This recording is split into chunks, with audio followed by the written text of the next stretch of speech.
ఈ రేవంత్ రెడ్డికి నేను మొన్న చెప్పిన ఆయనకు ఒక మానసిక వ్యాధి వచ్చింది అని.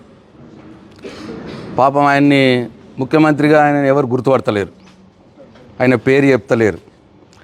ఆయన సొంత పార్టీ నాయకులు కూడా ఆయన పేరు మర్చిపోతున్నారు. ఇక టీవీలు పెట్టంగానే ముఖ్యమంత్రిని ఒకటే తిట్టుడు ప్రజలు. ఇవన్నీ చూసి ఆయనకు మతి భ్రమించి ఇగో ఇట్లాంటి మాటలు మాట్లాడుతూ ఉన్నాడు.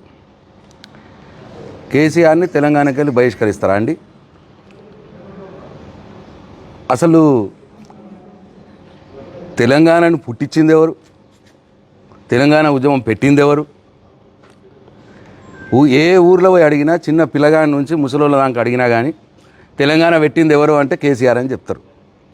తెలంగాణను పుట్టించింది ఎవరు అంటే కేసీఆర్ అని చెప్తారు. రేవంత్ రెడ్డి ఏమో జై తెలంగాణ అన్నోడి మీదకి తుపాకీ పట్టుకొని ఉరికిండు సంపెత్తా అని. అది రేవంత్ రెడ్డి చరిత్ర. అసలు కేసీఆర్ తెలంగాణ రాష్ట్రం తేకపోతే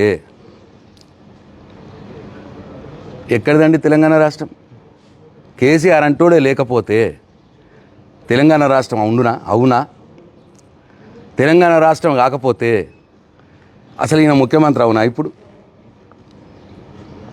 కేసీఆర్ పోరాటం, కేసీఆర్ పుట్టించిండు, కేసీఆర్ తెచ్చిన తెలంగాణ రాష్ట్రంలో కాబట్టే ఈయన ఇవాళ తెలంగాణ రాష్ట్రానికి ముఖ్యమంత్రి అయ్యిండు.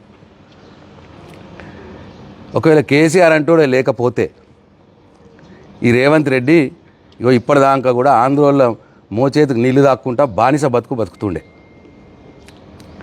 ఈయన కేసీఆర్ని బహిష్కరిస్తాడా? అది మతి ఉండి మాట్లాడుతున్నాడా, మతి లేక మాట్లాడుతున్నాడా? ఈయన చరిత్ర ఏందండి? ఇప్పటికి కూడా ఆయన ముఖ్యమంత్రిగా అనుకుంటలేడుగా.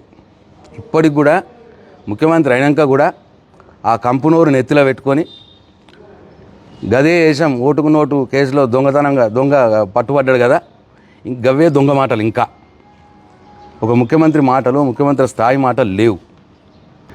నువ్వు కేసీఆర్ని బహిష్కరించుడు అది కలల మాట. నీకు తొందరలోనే ఇదే తెలంగాణ ప్రజలు, నువ్వు ఎట్లయితే మోసం చేసినావో తెలంగాణ ప్రజల్ని, దానికి ప్రతీకారంగా నిన్ను ప్రజలే బహిష్కరిస్తారు. ఇక